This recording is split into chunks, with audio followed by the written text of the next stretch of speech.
दोस्तों चैप्टर है Macavity the mystery cat और टोटल क्वेश्चन है 30। तो चलिए आज के इस वीडियो में 30 क्वेश्चन को बनाते हैं और देखते हैं कि आपका 30 में से कितना सही होता है। तो क्वेश्चन को बनाना स्टार्ट करते हैं और आप साथ ही साथ आप अपना स्कोर भी काउंट करते रहिएगा ताकि मैं आपको लास्ट में बता सकूं आपके स्कोर के अकॉर्डिंग कि आपको कौन सा ग्रेड मिलने वाला है। मतलब आप जितना स्कोर करेंगे, जितना नंबर लाएंगे, उसी के अकॉर्डिंग आपको स्कोर और ग्रेड मिलने वाला है। और ये भी पता चलेगा कि आपने इस चैप्टर को सही से पढ़ा है या फिर आपको इस चैप्टर को फिर से पढ़ने की ज़रूरत है। तो सारा कुछ जानेंगे, एक एक ऑब्जेक्टिव को साथ ही साथ बनाते जाइए और कहीं भी वीडियो को स्किप नहीं कीजिएगा, अन्यथा आपका स्कोर गड़बड़ा सकता है। तो चलिए स्टार्ट करते हैं। सबसे पहला क्वेश्चन क्या है? Who was born in the USA but eventually settled in England? कौन थे जो यूएसए में जन्म लिए थे लेकिन अंततः सेटल हो गए थे इंग्लैंड में? तो ऑप्शन नंबर ए है T S. Eliot, option number B है John Donne, option number C है Walt Whitman, option number D है जॉन किट्स। इसका आंसर क्या होगा? तो जी हाँ दोस्तों, इसका सही answer option number A T S. Eliot होगा। प्रश्न संख्या 2 क्या कहता है? T S. Eliot is a dash poet. ये 20th सेंचुरी के पोएट हैं। ये option number B 17th century के है, ऑप्शन नंबर सी 18th सेंचुरी के है या option number D 16th century के है। तो जी हाँ दोस्तों, अगर आप ऑप्शन नंबर ए 20th सेंचुरी की तरफ जा रहे हैं तो बिल्कुल सही जा रहे हैं, यही हमारा सही आंसर होगा। अब देखते हैं प्रश्न संख्या 3 क्या कह रहा है? Macavity is said to be mysterious because. Macavity को कहा जाता है मिस्टीरियस क्यों? Scotland Yard is baffled by him, क्योंकि स्कॉटलैंड यार्ड जो है इससे बैफल्ड भयभीत है। या option number B he has a hidden paw, क्या उसके पास छुपा रुस्तम वाला जो पाँव है उसके लिए। या option number C no one can understand his way, कोई भी उसे समझ नहीं पाता उसके तरीका को इसलिए। या option number D he has hidden पॉ, या फिर उसके पास जो हिडन पावर है इसके लिए। मतलब मेकाबिटी को मिस्टीरियस कैट क्यों कहा जाता है? तो यहाँ पे देखा जाए तो सारा कुछ जो है कि सही नज़र आ रहा है, लेकिन फिर भी ये यहाँ पे जो है कि सही आंसर जो है यहाँ पे आपका जो है कि ही हैज अ हिडन पॉ, ये जो है कि सही आंसर होगा। ठीक है, अब जो है कि प्रश्न संख्या 4 पे देखते हैं। प्रश्न संख्या 4 क्या कह रहा है? देखिएगा प्रश्न संख्या 4 क्या कह रहा है, ध्यान से देखिएगा क्या कह रहा है। कह रहा है and his footprint are not found in any file of Scotland Yard is from. मतलब उसका जो फुटप्रिंट है वो कहीं भी किसी भी स्कॉटलैंड यार्ड में नहीं पाया जाता है। ये कहाँ से लिया गया है? Option number A Macavity the mystery Cat, option number B fire hand, option number C the soldier, option number D snake. क्या होगा इसका सही आंसर? तो जी हाँ दोस्तों, आप सही सोच रहे हैं, वही होगा जो आप सोच रहे हैं। बोले तो option number A Macavity the mystery cat होगा। प्रश्न संख्या 5 क्या होगा? He sways his head from side to side, वह लहराता है अपने हेड को एक दिशा से दूसरे दिशा, with movement like a snake, सांप की तरह। इज फ्रॉम, ये लिया गया है कहाँ से? Option number A the soldier से लिया गया है, option number B Macavity the mystery cat से लिया गया है, option number C fire ham से लिया गया है, option number D ode to autumn से लिया गया है। तो इसका जो सही आंसर होगा Macavity the mystery Cat, option number B बिल्कुल सही आंसर होगा हमारा। अब देखते हैं प्रश्न संख्या 6 क्या कह रहा है। कह रहा है Macavity seems to be half asleep but in actually he is dash. मतलब ऐसा प्रतीत होता है, सिम्स होता है कि मेकाबिटी जो है कि आधी सोई हुई है, बट ही इज एक्चुअली क्या है? मतलब लेकिन वास्तव में वो क्या होती है? तो हाफ स्लीप होती है, इन डीप स्लीप होती है, स्विमिंग ड्रीम्स होती है या वाइड अवेक होती है? जी हाँ दोस्तों, अगर आपका ध्यान ऑप्शन नंबर डी की तरफ जा रहा है तो बिल्कुल सही जा रहा है, यही हमारा सही आंसर होगा। अब देखते हैं प्रश्न संख्या 7 क्या कह रहा है, 8 क्या कह रहा है और 9 क्या कह रहा है। देखिए प्रश्न संख्या 7 क्या कह रहा है? कह रहा है the Waste Land has been written by. The Waste Land को किसने लिखा है? टी.एस. एलियट ने लिखा है, W.H. ऑडे ने लिखा है, S.T. कॉलरिज ने लिखा है या फिर जॉन डॉन ने लिखा है? तो जी हाँ दोस्तों, इसका सही आंसर हमारा टी.एस. एलियट होगा। The Waste Land written by T S. Eliot होगा, बिल्कुल सही जवाब है। अब देखते हैं प्रश्न संख्या 8 क्या कह रहा है? Macavity's power of levitation would make a dash stare. Dash stare, Macavity का जो पावर है लेविटेशन का, उड़ने का, would make a dash stare, वो किसको जो है कि स्टेयर करने पे मजबूर कर देता है?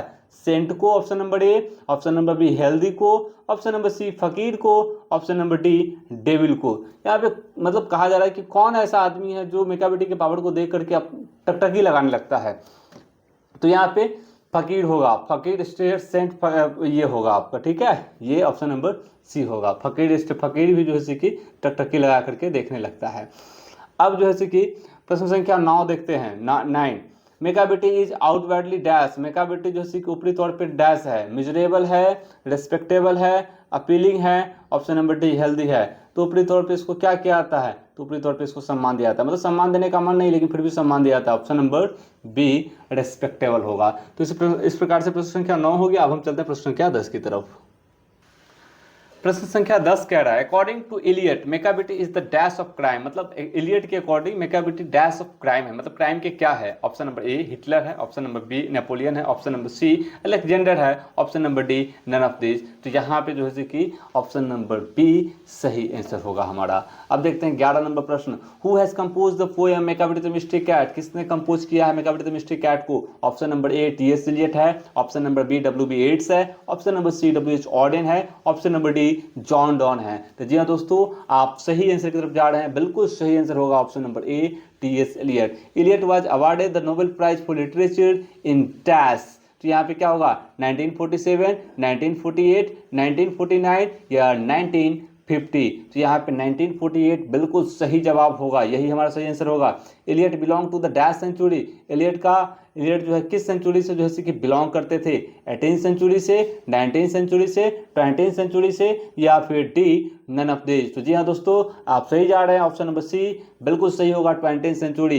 Elliot was a dash, Eliot dash थे, पोएट थे, वर्स ड्रामेटिस्ट थे, क्रिटिक्स थे या फिर ऑल ऑफ दिस। तो यहाँ पे जो सही आंसर होगा बिल्कुल सही all of this, option number D होगा। तो 14 का जो आंसर होगा वो ऑप्शन नंबर डी होगा दोस्तों, ऑल ऑफ दिस।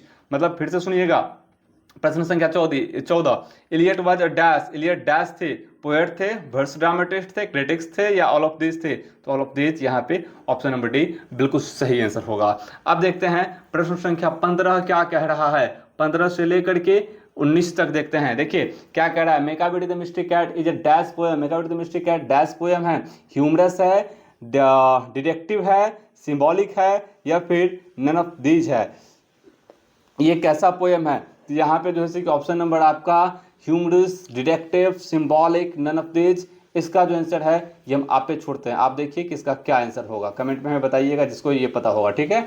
अब देखते हैं प्रश्न संख्या 16 क्या कह रहा है, Macavity is the dash of Scotland Yard, Macavity Scotland Yard का डैश है, डिस्पेयर है, बैफलमेंट है, फ्रस्ट्रेशन है, नन ऑफ दीज है। स्कॉटलैंड यार्ड वहाँ का है जैसे कि इन्वेस्टिगेशन डिपार्टमेंट है, वहाँ का ये क्या है, तो बैफलमेंट, ऑप्शन नंबर बी बिल्कुल सही आंसर होगा। अब देखिए dash is a master of criminal, कौन जो है कि मास्टर ऑफ क्रिमिनल है, देखिएगा तो मेकाबिटी है, मंकी है, कैविटी है या नन ऑफ दीज है। ऑप्शन नंबर ए मेकाबिटी बिल्कुल सही जवाब होगा। प्रश्न संख्या आगे देखिए क्या कह रहा है, 18 नंबर प्रश्न क्या कह रहा है, ध्यान दीजिएगा। कह रहा है मेकाबिटी इज कॉल्ड डैश, मेकाबिटी को क्या कहता है, द हिडन पॉ कहता है, द मिस्टीरियस पॉ कहता है, द एक्सपोज पॉ कहा जाता है, द नॉटी पॉ कहता है। तो इसका सही answer the hidden paw, option number A सही होगा। He brow is deeply lined with thought, who is the poet talking about, ये जो उसका जो भाव है वो गहरे सोच से भरा हुआ रहता है। इसमें पोएट जो है किसके बारे में बात करते हैं, मेकाबिटी के बारे में, हिमसेल्फ अपने बारे में, हिज नेबर अपने पड़ोसी के बारे में, हिज फादर अपने पिताजी के बारे में। तो ऑप्शन नंबर ए ऑप्शन मेकाबिटी के बारे में यहाँ पे बिल्कुल सही जवाब होगा। अब हम देखते हैं प्रश्न संख्या 20 क्या कह रहा है। अब देखिए क्या कह रहा है, प्रश्न संख्या 20 कह रहा है T S. Eliot compares Macavity to dash, मतलब टी.एस. इलियट कंपेयर करते हैं मेकाबिटी को किससे। ऑप्शन नंबर ए हिटलर से, ऑप्शन नंबर बी समुद्रगुप्त से, ऑप्शन नंबर सी बिस्मार्क से, ऑप्शन नंबर डी नेपोलियन से। तो जी हाँ दोस्तों, ऑप्शन नंबर डी नेपोलियन बिल्कुल सही जवाब है हमारा। अब देखते हैं प्रश्न संख्या 21 क्या कह रहा है, और when the milk is missing, जब दूध गायब होता है, और अनदर पिक्स व्हेन स्टिल, और दूसरा किसी काम को अंजाम दिया गया होता है, इज फ्रॉम, ये लाइन कहां से लिया गया। ऑप्शन नंबर ए स्नेक से लिया गया है, option number B Macavity the mystery cat से लिया गया है, option number C fire ham से लिया गया है या फिर option number D the soldier से लिया गया है। क्या होगा इसका सही आंसर, तो जी हाँ दोस्तों, इसका सही आंसर मेकाबिटी द मिस्ट्री कैट होगा। प्रश्न संख्या 22 क्या कह रहा है, देखिएगा मेकाबिटी जो डैश डॉग है, रैट है, टाइगर है, कैट है। तो जी हाँ डी होगा इसका सही आंसर।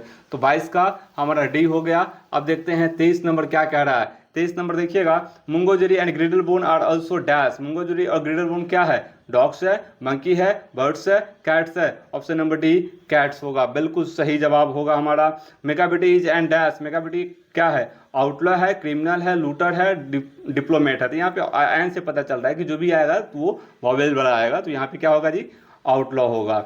अब देखते हैं प्रश्न संख्या 25 क्या होगा। Macavity is full of dash, happiness, sadness, selfishness या डिसाइडफुलनेस। तो डिसाइडफुलनेस मतलब बेईमान है वो, ठीक है, बेईमानी से पूरा भरा हुआ है। अब प्रश्न संख्या 26 देखते हैं क्या कह रहा है। प्रश्न संख्या 26 देखते हैं क्या कह रहा है, ध्यान दीजिएगा सब लोग। कह रहा है he is broken every human law is taken from, उसने प्रत्येक मानवीय कानून को तोड़ा है। ये लिया गया है कहाँ से? Option number A the soldier से लिया गया है, option number B Macavity the mystery cat से लिया गया है, ऑप्शन नंबर सी यानी पिताब से लिया गया, ऑप्शन नंबर डी फायरहैम से लिया गया है। तो जी हाँ दोस्तों, इसका सही answer option number B Macavity the mystery cat होगा। And when the Foreign Office find a treaty is gone stray, मतलब जब कभी भी विदेशी भूमि प्राप्त करता है किसी हिंसा को, तो ये लाइन कहाँ से लिया गया है? कौन लिखा है? Walt Whitman, Rupert Brooke, T S. Eliot, Kamala Das. तो जी हाँ दोस्तों, इसका सही answer option number C T S. Eliot होगा। Macavity is footprint are not found in any dash of Scotland Yard, file of Scotland Yard होगा। ऑप्शन नंबर ए बिल्कुल सही जवाब होगा। अब 29 नंबर प्रश्न देखिए, T S. Eliot has written the poem dash, T S. Eliot ने कौन सा पोएम लिखा है? ऑप्शन नंबर ए फायरहैम लिखा है, option number B ode to autumn लिखा है, ऑप्शन नंबर सी स्नेक लिखा है, option number D the soldier को लिखा है। क्या होगा इसका सही आंसर? तो बिल्कुल सही जवाब की तरफ आप जा रहे हैं, लेकिन ध्यान दीजिएगा यहाँ पे ऑप्शन ही नहीं है। T S. Eliot has written the poem, मतलब टी.एस. एलियट कौन से कविता को लिखे हैं? फायरहैम नहीं लिखे हैं, ये के अंदाड़ू वाला लिखे हैं। Ode to autumn John Keats साहब लिखे हैं, स्नेक डी.एच. लॉरेंस साहब लिखे हैं, द सोल्जर ये रूपर्ट ब्रूक लिखे हैं। मतलब यहाँ पे सही आंसर नहीं दिया गया है, ऑप्शन में ही नहीं दिया गया है। तो इसका जो सही जवाब होगा वो आप हमें कमेंट बॉक्स में बताइएगा, ठीक है। अब देखते हैं प्रश्न संख्या 30 क्या कह रहा है। Macavity disappears from the place of the theft before the dash reach there, Macavity जो है डिसअपियर हो जाता है उस प्लेस से जहाँ पे वो घटना को अंजाम देता है। ये जो बात है यहाँ पे किसके पहुँचने से पहले वो डिसअपियर हो जाता है, गायब हो जाता है। तो ऑप्शन नंबर ए ऑनर के पहुँचने से, ऑप्शन नंबर बी पुलिस के पहुँचने से, ऑप्शन नंबर सी चार्ज के पहुँचने से, या फिर option number D none of these. तो इसका जो सही आंसर होगा, जी हाँ दोस्तों, अगर आप सोच रहे हैं ऑप्शन नंबर बी, तो बिल्कुल सही सोच रहे हैं, यही हमारा सही आंसर होने वाला है। तो इस प्रकार से हमने 30 के 30 क्वेश्चन किया है और सबका सही जवाब देने का पूरा से पूरा प्रयास किया है। हाँ, वो बात अलग है कि कहीं पे कुछ मिस प्रिंटिंग के कारण एक आध क्वेश्चन फंसा है, तो चलिए इसके लिए कोई बात नहीं है। अब समय आ गया है कि मैं आपका स्कोर के अकॉर्डिंग आपको ग्रेड भी दे दूं। तो ध्यान दीजिएगा, आपका ग्रेड कुछ इस प्रकार से है। कैसे है आपका ग्रेड? तो ध्यान दीजिएगा, अगर आपका 27 से 30 सही हुआ बच्चों तो आप एक्सलेंट है, ए प्लस कैटेगरी में है। आप कमेंट बॉक्स में लिख लीजिए कि हम ए प्लस कैटेगरी में हैं। अगर आपका 20 से 26 सही हुआ है बच्चों तो आप वेरी गुड, ए कैटेगरी में हैं, आप अच्छे हैं, बहुत अच्छे हैं पढ़ने में। अगर आपने 15 से 20 सही किया है तो आप ठीक हैं, आप बी प्लस कैटेगरी में हैं। अगर आपने 11 से 14 सही किया है तो आप एवरेज है बच्चों, आपको ध्यान देने की ज़रूरत है, थोड़ा पढ़ाई पे ध्यान दीजिए। अगर आपने 0 से 13 सही किया है तो फिर से पढ़िए, आप अच्छा से पढ़िए, क्योंकि आप रेड जोन में आप फेल भी हो सकते हैं, इसलिए रिवाइज अगेन कीजिए, ठीक है। तो इस प्रकार से आपका स्कोर कार्ड रहा, आपका ग्रेड रहा। आप अपने ग्रेड के अकॉर्डिंग जानिए कि अगर आप इस दोनों में आ रहे हैं, डैट मीन्स कि आपने चैप्टर को खूब बढ़िया से पढ़ा है, बाकी के नीचे में अगर आ रहे हैं तो ठीक ठाक से आपने चीज़ों को पढ़ा है, और अगर यहाँ आ रहे हैं तो फिर बहुत खराब स्थिति है, आपको फिर से पढ़ने की ज़रूरत है, नहीं तो फेल हो सकते हैं। बाकी यहाँ अगर आ रहे हैं तो फिर कोई दिक्कत नहीं है, यहाँ आ रहे थे तो बहुत मज़े में हैं, आप बहुत अच्छे हैं, ठीक है। इस प्रकार से हमने आज का ऑब्जेक्टिव कंप्लीट किया। अब हम किसी नेक्स्ट चैप्टर के साथ MCQ के साथ आते हैं, तब तक के लिए रहने देते हैं। आज के लिए इतना ही, मिलते हैं फिर किसी नेक्स्ट वीडियो में। बाय बाय, धन्यवाद।